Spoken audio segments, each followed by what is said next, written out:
받들어 봉독하도록 하겠습니다. 고린도전서 11장 23절 말씀부터 29절 말씀입니다. 고린도전서 11장 23절 말씀부터 함께 한 목소리로 천천히 다독하도록 하겠습니다. 내가 여러분에게 전해주는 것은 주님으로부터 전해받은 것입니다. 곧 주 예수께서 잡히시던 밤에 빵을 들어서 감사를 드리신 다음에 떼시고 말씀하셨습니다. 이것은 너희를 위하는 내 몸이다. 이것을 행하여 나를 기억하여라. 식후에 잔도 이와 같이 하시고서 말씀하셨습니다. 이 잔은 내 피로 세운 새 언약이다. 너희가 마실 때마다 이것을 행하여 나를 기억하여라. 그러므로 여러분이 이 빵을 먹고 이 잔을 마실 때마다 주님의 죽으심을 그가 오실 때까지 선포하는 것입니다.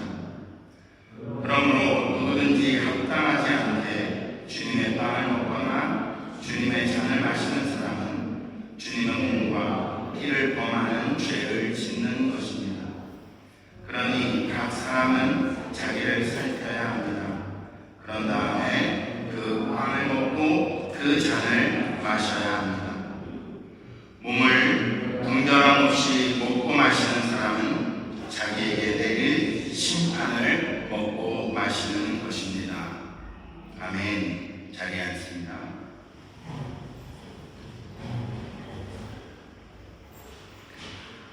오늘 이 자리에 오신 여러분들을 다시 한번 주님의 이름으로 사랑하고 축복합니다.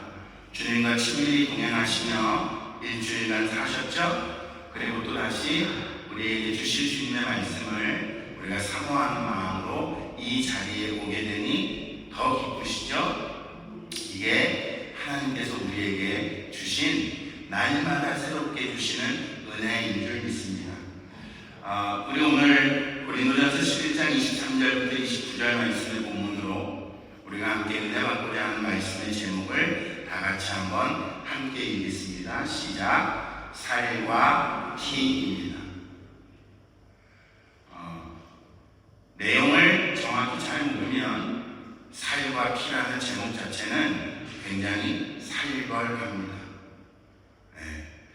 살과 피를 뭐 어떻게 하겠다는 거야. 그런데 여기 성경에 보면 우리가 이 본문 말씀을 보면 또 그 살과 피를 먹는다고 합니다. 무슨 식육인간도 아니고 도대체 무슨 말씀인지 정확히 영적인 비밀을 우리가 알지 못하면 그러면 혼란될 때도 있습니다. 저는요 목사의 아들로 태어났습니다. 제가 태어나 보니까 선택권이 없었어요.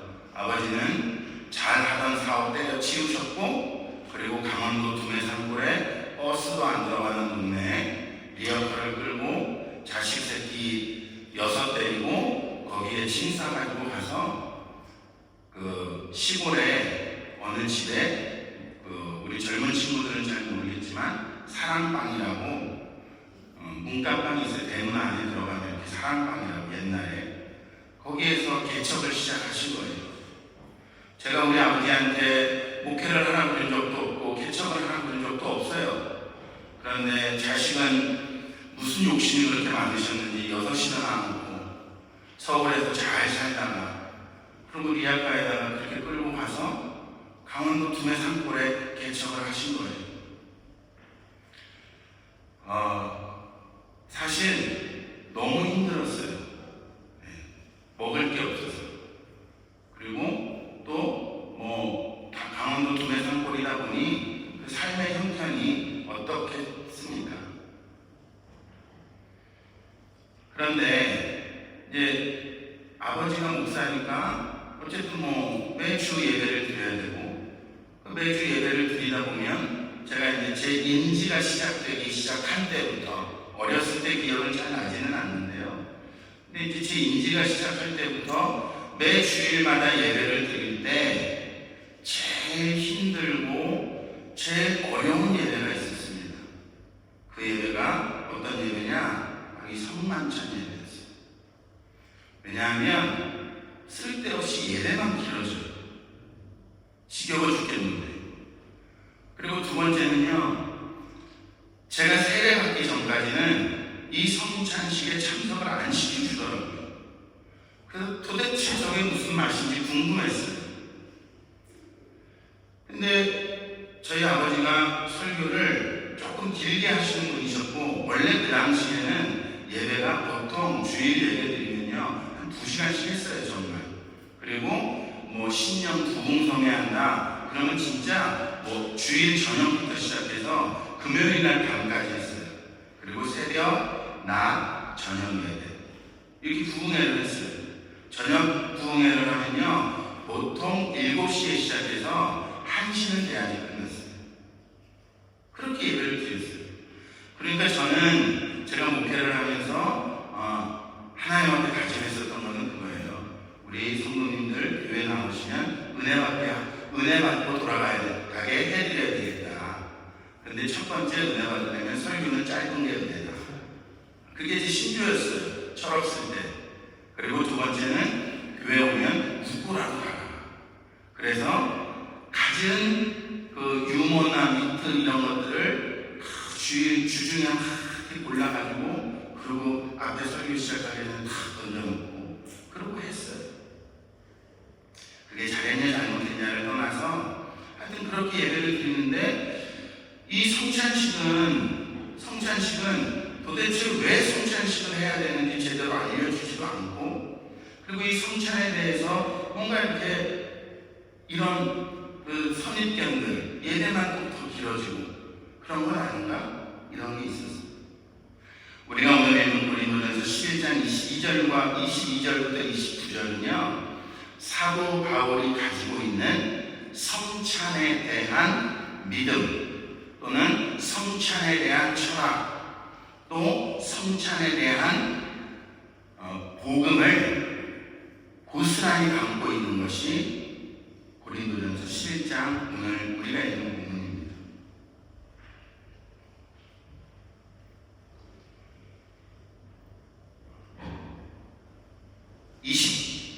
23절 말씀부터 28절 말씀까지는요 그냥 성찬을 행할 때 늘상 진행되어지는 그런 의례에 대한 이야기입니다. 주님이 떡을 띄셨다, 그리고 뭐 잔을 나눠주셨다, 그냥 그런 히스토리에 대한 이야기예요. 그런데 26절 말씀부터 29절 말씀까지는요 성찬을 받는 사람들의 자세에 대한 걸 이야기하고 있습니다.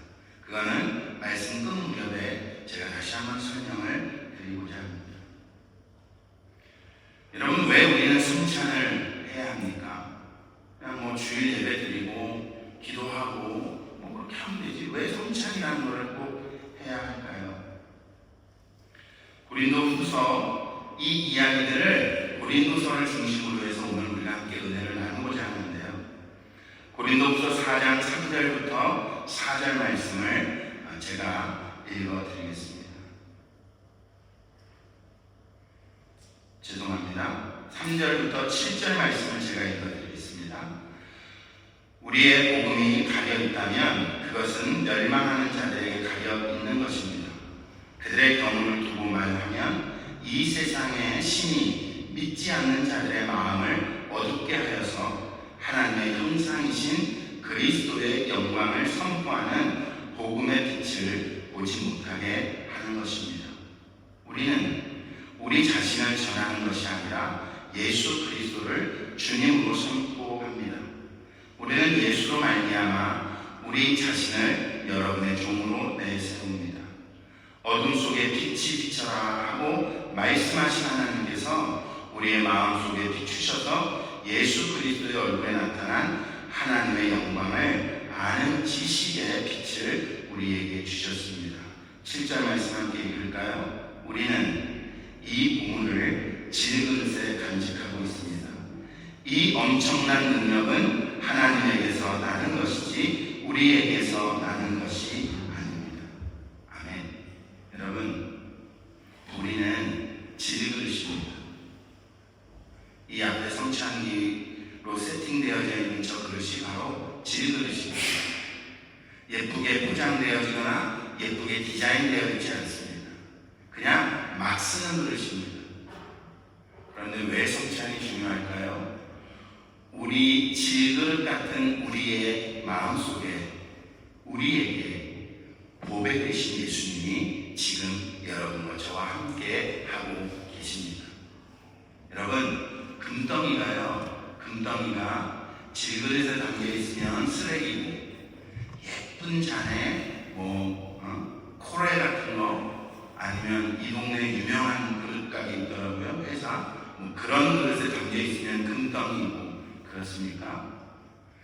예수님은 우리의 죄를 위하여 하나님께서 아낌없이 당신의 아들을 우리를 위해 주셨습니다. 그리고 그 주님께서 여러분과 저를 위하여 십자가를 지셨습니다. 그리고 다시 살아나셔서 지금 여러분과 저와 우리의 마음속에 지금도 동행하고 계십니다. 목사님, 저는 예수님이 나와 함께 계시는지 성령님이 나와 함께 계시는지 아직 잘 모르겠어요 라고 말씀하실 수 있는 분도 계실 줄 압니다. 그런데 여러분, 오늘 이 자리에 여러분들과 제가 이 예배의 시간에 찾아 나온 것은요, 성령님이 아니고는 도저히 설명할 수가 없는 일입니다.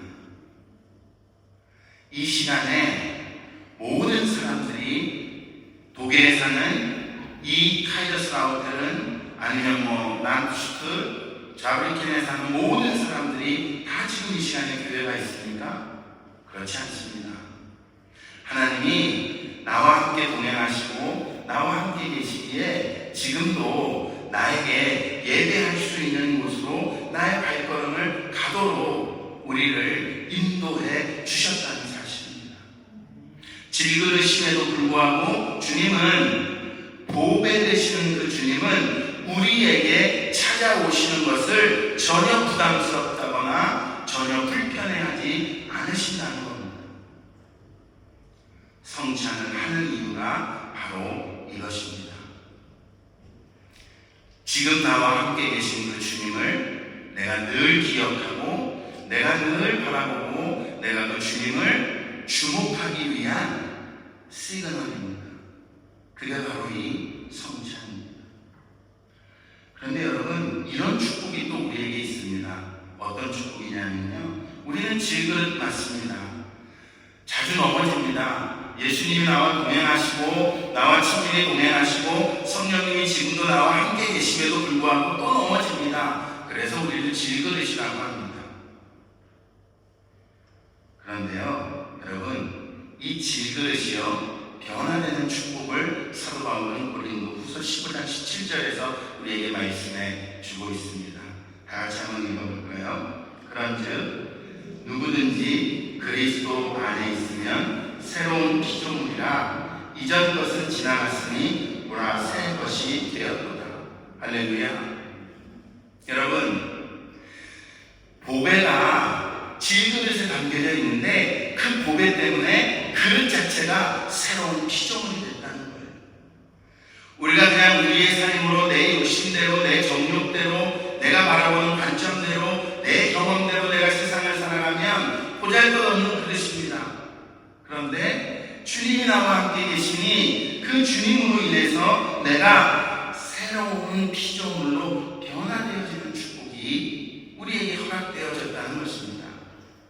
그것을 기념하는 것이 바로 성찬입니다.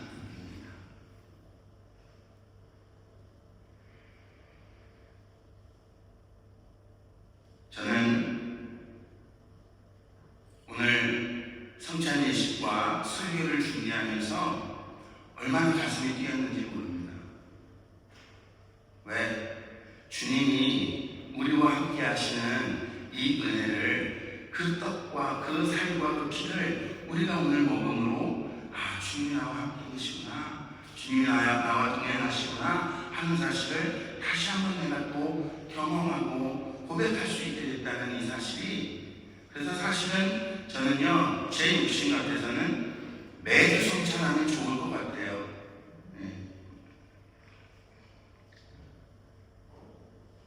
그런데 시간도 제약이 있고 제약이 있다 보니 우리가 한 달에 한 번만, 겨우 한 달에 한 번 합니다. 고린도후서 5장 14절 15절 말씀해 보니까 그리스도의 사랑이 우리를 휘어잡습니다. 여러분, 황홀한 표현 아닙니까? 그리스도의 사랑이 우리를 휘어잡습니다. 우리가 확신하기로는 한 사람이 모든 사람을 위하여 죽으셨으니 모든 사람이 죽은 셈입니다. 그런데 그리스도께서 모든 사람을 위하여 죽으신 것은 이제부터 살아있는 사람들이 자기 자신들을 위하여 살아가도록 하려는 것이 아니라 자기들을 위하여 죽으셨다가 살아나신 그 분을 위하여 살아가도록 하려는 것입니다. 이 말씀이요, 내가 그리스도와 함께 십자가에 못 박혀 죽었나니 그런지 이제는 내가 사는 것이 아니요 내 안에 그리스도께서 사시는 것이라 갈라디아서 2장 20절에 또 다른 표현입니다. 우리가 주님을 바라보고 살아가는 것 자체가 여러분 이제는 우리를 위해서 사는 것이 아니라 우리를 위하여 죽으셨다가 살아나신 그분을 위하여 사는 것이라는 이 고백이 바로 성찬입니다. 제가 어렸을 때 성찬을 받을 때 성찬을 받을 수 있는 사람은 두 가지 기준을 충족을 해야 됐습니다. 첫 번째는 세례를 받았어야 됐어요. 그리고 두 번째는 성찬을 받기에 마음에 거리낌이 없는 자가 성찬을 받으라고 그렇게 가르쳤어요.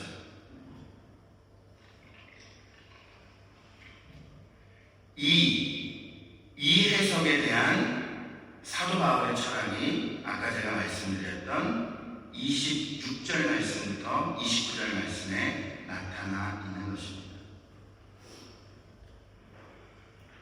그러므로 여러분이 이 빵을 먹고 이 잔을 마실 때마다 주님의 죽으심을 그가 오실 때까지 선포하는 것입니다. 여러분, 성찬에 참여하는 것 자체가 우리가 그 죽은 예수 그리스도가 다시 살아나심을 선포하는 행위입니다. 그러니 성찬을 받는 기준은 세례가 기준이 아닙니다. 내가 나와 함께 계시는 주님을 내가 선포하고 그분을 내가 고백하고 내가 그분과 함께 하겠다라고 신앙의 고백이 되어지는 자들이 성찬을 하는 겁니다. 마태복음, 마가복음, 누가복음, 요한복음, 복음서에 보면요, 예수님이 마지막 만찬 로드 서퍼라고 하죠. 그래서 성찬식을 로드 서퍼라고도 하고 여러 가지 표현으로 해요. 하는데 주님의 마지막 만찬 거기에서 주님께서 오늘 저희가 하는 이 성찬 예식을 제자들에게 합니다. 그런데 제자들이요 세례받고 예수님 앞에 성찬 받았다는 이야기가 성경에는 없습니다. 그러니 우리가 성찬에 참여하는 것은 여러분들과 제가 내가 주님과 친밀하게 동행하겠습니다. 성령님이 지금 나와 함께 하십니다. 성령이 나와 함께 하심을 나는 믿습니다. 고백하는 자들에게 베풀어지는 주님의 은혜의 자리인 줄 믿습니다. 27절에 그러므로 누구든지 합당하지 않게 주님의 빵을 먹거나 주님의 잔을 마시는 사람은 주님의 몸과 피를 범하는 죄를 짓는 것입니다. 그러니 각 사람은 자기를 살펴야 합니다. 그런 다음에 그 빵을 먹고 그 잔을 마셔야 합니다. 몸을 분별함이 없이 먹고 마시는 사람은 자기에게 대해 심판을 먹고 마시는 것입니다. 저는 이 구절을, 이 비밀을 깨닫기 전에 성찬에 대한 기준을 생각할 때, 이 구절을 읽을 때 이렇게 생각했어요. 살인을 저지른 사람은 성찬을 할 수 없구나. 강간을 한 사람은 성찬을 하면 안 되는구나. 여기 그렇게 써 있잖아요. 누구든지 합당하지 않게 합당하지 않게라는 것을 그냥 상식적으로 율법적으로 생각을 했어요. 내가 그럼 이번 주에 거짓말한 게 있나? 내가 이번 주에 누구하고 싸운 게 없나? 내가 이번 주에 누구 물건을 훔치고 싶다 그러지 않았나? 성경에 보면 가늠하는 게 구약 성경에는 가늠하면인데 우리 주님께서는 저 여자 이쁜데? 라고 생각하는 것도 가늠이라고 그랬는데 야 내가 그렇게 생각한 적은 없나? 머리가 빵해지는 줄 알았어요. 내가 이거 받으면 내가 큰일 나겠네? 죽겠네? 어떻게 하지? 이런 고민에 사로잡혀 있었어요. 때가 너무 많았습니다. 여러분, 주님의 누구든지 합당하지 않게 주님의 빵을 먹거나 주님의 잔을 마시는 사람, 합당하지 않는 사람은 어떤 사람이냐? 주님이 나와 지금 동행하신다는 사실을 믿지 못하는 사람입니다. 지금 나와 성령께서 지금 나와 함께 계시고 그 성령을 그 예수 그리스도를 내가 주인으로 고백하고 잊지 못한 사람을 말하는 거예요. 왜? 26절에 그렇지 못한 사람이 빵을 먹고 잔을 마시는 그런데 그 믿음을 가지고 있는 사람이 빵과 잔을 먹을 때에는 주님이 오심을 선포할 수 있는 힘과 능력을 주시기 때문입니다. 물론 율법적인 죄를 지어서도 안 되겠지요. 그러나 더욱 중요한 것은 오늘 이 자리에 여러분과 제가 성찬을 받을 때 여러분들 마음속에 예수 그리스도가 나의 주인이시고 그 예수 그리스도와 내가 친밀하게 동행하고 있다는 사실이 믿어진다면 그러면 여러분과 제가 이 성찬을 받을 수 있는 하나님의 자녀의 축복된 자녀인 줄 믿습니다. 제가 오늘 이 시간 성찬을 하기 전에 혹시나 나는 그런 믿음이 아직은 좀 부족한 것 같아. 그래서 성찬을 못 받을 것 같아. 라고 의심이 드시는 분들이 있다면 그렇다고 그분 안에 예수님이 안 계신 게 아니고 성령님이 안 계신 게 아닌데 나에게 약간이라도 의심이 드는 분들이 만약 한 분이라도 있다면 그분들에게 믿음과 힘과 용기를 드리기 위해서 여러분들에게 권면합니다. 오늘 이 시간 주님이 나의 왕 되시고 나와 동행하신다는 이 고백을 우리가 다 같이 함께 고백하고 성찬을 받기를 권면합니다. 제가 잠시 기도할 테니 여러분께서 저의 기도를 다 같이 따라 하시면 되겠습니다. 사랑의 하나님, 나는 이 시간 예수 그리스도를 나의 구주로 나의 왕으로 모셔드리고 주님과 동행함을 내 입으로 고백합니다. 이제 이 거룩한